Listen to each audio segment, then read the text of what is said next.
What's the name of the highly fortified building where most of the gold in America is kept? Oh, no, don't do it, don't do it. Yes. Beckham's house? The Beckham House is a good answer. Most of the gold in America is kept in a single place. Is this a double bluff, and it is going to be Fort Knox? It's not Fort Knox. No. Nearly twice as much gold is at the Federal Reserve Bank in New York, which is their equivalent to the Bank of England. They have there about 7,000 tons of bullion, and in Fort Knox, they've got no more than around 4,500 tons, which is not quite half. A pittance. It's still a lot. But they've had some interesting things in Fort Knox, apart from gold. They've had one of the great English treasures, if I were to say... Thora Heard? Not Thora Heard. I'll say the year 1215 too, does it? The Magna Carta. Very good. They had the Magna Carta in Fort Knox for some short time. They also stored the crown, sword, sceptre, orb and cape of St. Stephen, King of Hungary, was stored there and then returned to the government in Hungary in 1978. Was it like a cloakroom? Did he come in? Go, all right, take the cape, there's my orb. And then lost his ticket and they wouldn't give it back. Really annoyed. Honestly, I'm the King of Hungary. Let me try the crown on. It's a perfect fit, I promise. And where does Spandau Ballet fit into the whole equation? They're like the Rasputin of the new government. Is there something I'm missing out here? There's... Go! Go! Always believe it. Let's sing that and run at him. You're indestructible. Always believe it. Boom, boom, go!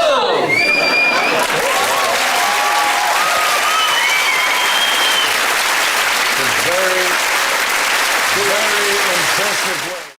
What's so darn shocking about this map? Is darn important? Darn is very important, yes. So it's something to do with knitting? Knitting? No, not Weaving. that kind of darn, where in the United States, what might darn be for? Darn. Darn. People who say darn? Yes, people who say darn. It's a euphemism for damn from 1781, and this is its jizz score, OK? It's statistics, people, OK? There was an analysis done of 9 billion words in American tweets. It's bad, but orange is really bad.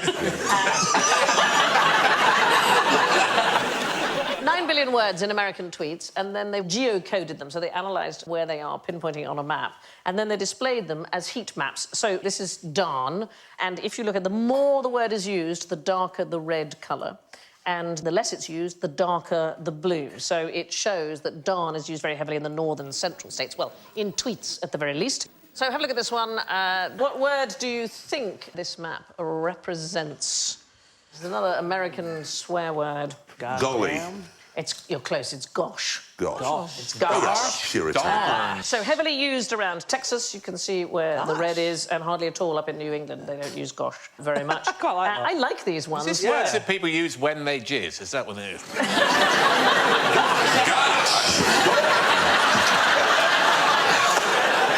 Gosh darn it. I'm sorry, Miss Ellen.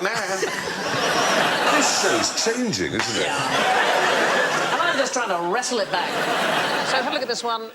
Very heavily used in New England, hardly used in the southeast at all. God damn. It's asshole. Asshole. Yeah. That, and who thought there Why was do they a... not use it? They don't say asshole in Arkansas. Georgia. Then. Or the Carolinas. Yeah, not used in Florida. It's not used in Montana because there's nobody there. That's true. It's not often you see a map of the jizz score for arsehole, is it? It's not a... Not now Stephen's gone. No. So here's the question is, do you think that people who swear a lot are more articulate or less articulate? More. Why? Because they've got more words. That's exactly right. No, that's exactly right. Wank and bloody and things like that. People who don't swear haven't got those words. You were doing so well, and now you're going to hardly appear in the programme at all.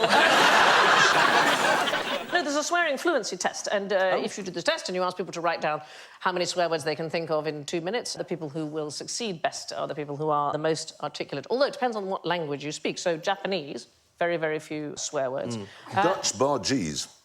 They can swear uninterrupted, most of them, for 2 minutes without repetition or hesitation. Can they really? Yeah, Dutch is really good. They've got, what's that word? Schwaffling. What does it mean? Well, you certainly couldn't say it on Dutch television. It means to bang your penis against the Taj Mahal.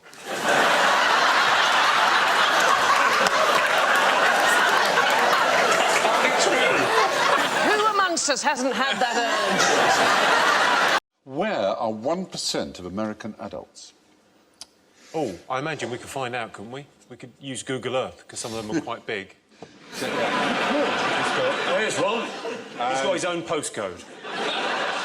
1% of the population, which is... What's the population? It's about 300 million, isn't it? So you're talking about between 2.5 and 3 million, say? Jail. Yes. G for jail. English spelling of jail, of course, but it is G for jail. Really? That many people? 3 million people are locked up? Well, 2.3, which is 1 in every 99.1 adults. All of those guys there are innocent as well, because they all were arrested for having switchblades, but they've all only got one arm. Well spotted.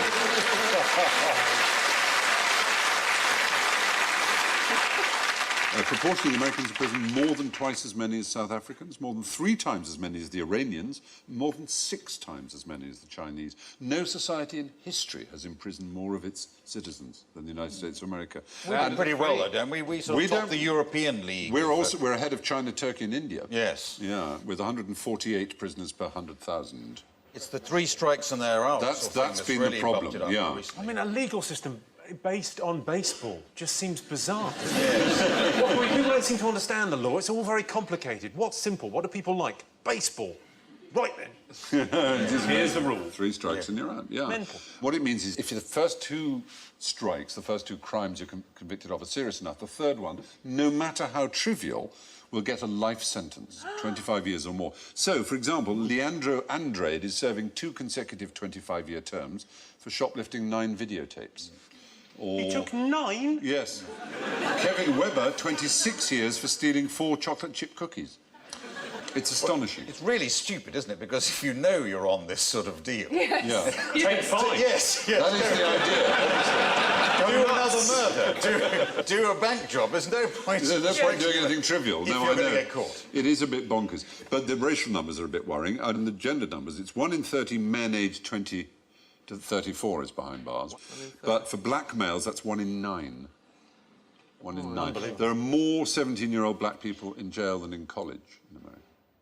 So 5% of the world are American, 25% of all prisoners Isn't the real are American. controversy with this the business end of it? Well, that's true. It's also, as you say, right, it is a business. Because it's not just licence plate, they make loads of stuff. Well, one of the things I should have said when talking about contraband is that you're not allowed to bring into America anything that's been made by forced labour or prisons. But in America, you could almost say, if you were so minded, that they've reinvented the slave trade. They produce, for example, 100% of all military helmets, ammunition belts, bulletproof vests, ID tags and other items of uniform, 93% of domestically produced paints, 36% of home appliances, 21% of office furniture, which allows the United States to compete with factories in Mexico because, of course, obviously the workers can't refuse to work for 25 cents an hour. I'd very much like to say something hilarious, but something must be done. It is. Should we... It feels a bit more question-timey this evening. It is a bit amazing, isn't it? Yeah. It's extraordinary. Yeah. It's slavery by the back door. Exactly, wasn't it? Which is another video that I've got.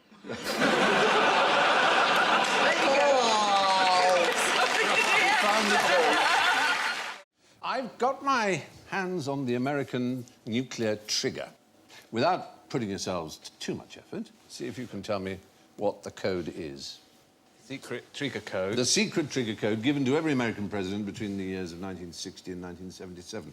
I think that if you've got to remember it under pressure, Yes. and it would be a pressure situation, Surely. beginning the end of the world, it's got to be something quite simple. It's 00000000. That literally was the code. 4 zeros twice, 8 8 zeros. 8 0. And 8 zeros, that was the password. Is that because you're just about... It's the end of the world and you're going to go, oh, oh, oh, oh, oh, oh.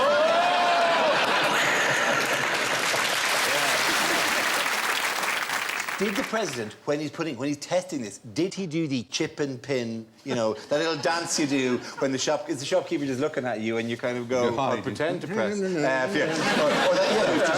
you do a book, because I just do a cover. No, because you not notice polite shopkeepers now do this, which is what they call the penny chews. You just go like that and they do I think it's pretend to do other numbers than the ones they're doing. Yeah. So you're there with the lovely Debbie McGee going... Do your number, but while you're doing your number, you say a different number slightly under your breath, so you look like a bit of an... Well, that's like you're all rubbing your tummy and patting your head. Like Yes, that is clever. His number's 457. But because the people I always most hated at school were those who, when they were writing in a test, did that. Yeah. As if one cared about what That's dribble they wrote. because you're not an idiot. Oh, no. It's just such a creepy way of behaving. So I always just do like that, grandly make sure that my number is... I published mine in The Sun once. It went quite badly wrong. That was very funny. I couldn't understand it because they were complaining that everybody's bank details had been left on a train by a civil servant or somebody, and I thought, well, it doesn't make any difference because all they can do is make a deposit. So I published my number, and there you go, there's my bank account number. What are you going to do with that? And the Diabetic Society helped themselves to 500 quid.